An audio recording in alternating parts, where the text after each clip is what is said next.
La encuesta es una radiografía brutal del presente jujeño.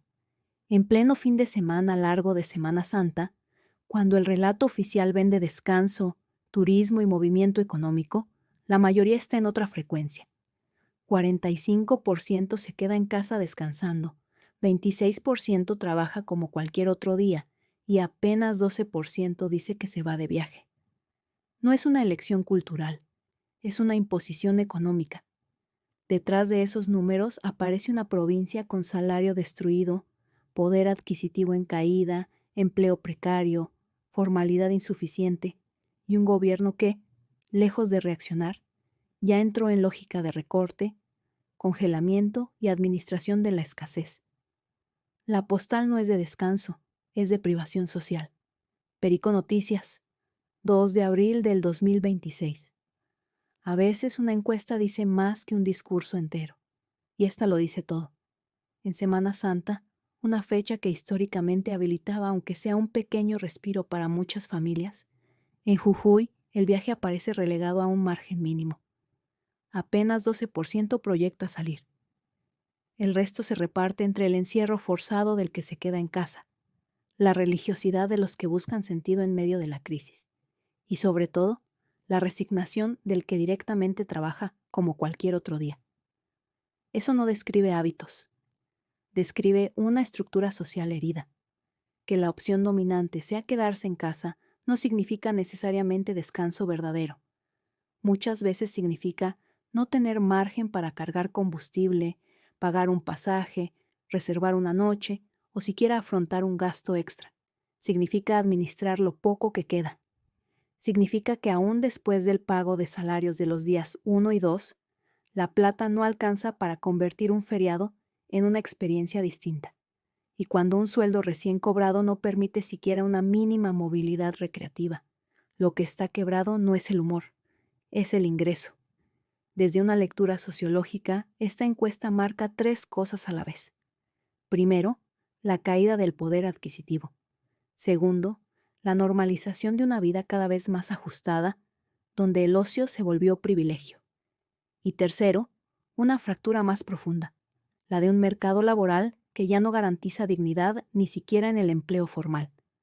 Porque en Jujuy ya no alcanza con tener trabajo. El problema es que, en demasiados casos, el trabajo no cubre la canasta familiar. Y mientras el bolsillo se achica, el clima social se recalienta, no por capricho, no por ansiedad colectiva, sino porque los datos fiscales de la propia provincia muestran una administración sin aire. La coparticipación cayó 8,5% real en el primer bimestre de 2026, y según datos citados por medios locales, la masa salarial ronda los 130,000 millones de pesos, mientras la coparticipación proyectada para marzo apenas llegaba a 124,000 millones. Dicho en castellano llano, los recursos ya no alcanzan ni para sostener con holgura la estructura básica del Estado. Eso ayuda a entender por qué empezó a circular y notificarse un decreto de ajuste que prevé congelamiento de personal, restricciones en horas extras, revisión de contratos, suspensión de asistencias financieras extraordinarias a municipios y exigencia de autorización directa del gobernador para obra pública.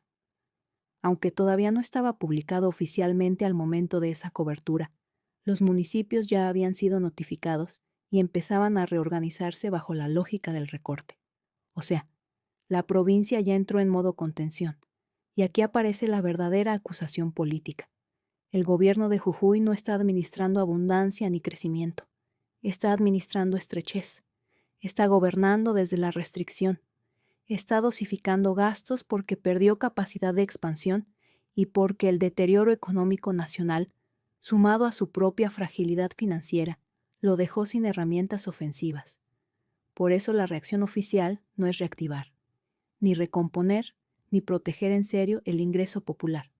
Es ajustar, congelar, demorar, patear, administrar la caída.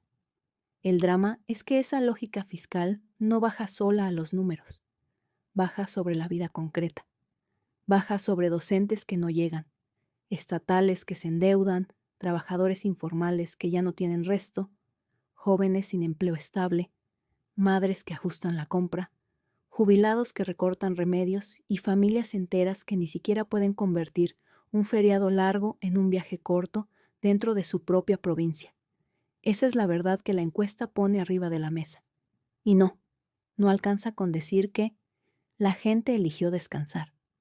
Porque cuando el 26% trabaja en Semana Santa como cualquier otro día, lo que aparece no es cultura del esfuerzo, aparece precarización, necesidad y ausencia de protección social suficiente. Cuando el 45% se queda en casa, no necesariamente aparece serenidad, muchas veces aparece repliegue económico. Y cuando apenas el 12% viaja, queda al desnudo que el turismo interno promocionado para los jujeños ya no es derecho posible, sino consumo de minoría. La dirigencia provincial debería leer esta encuesta como una alarma roja, pero para eso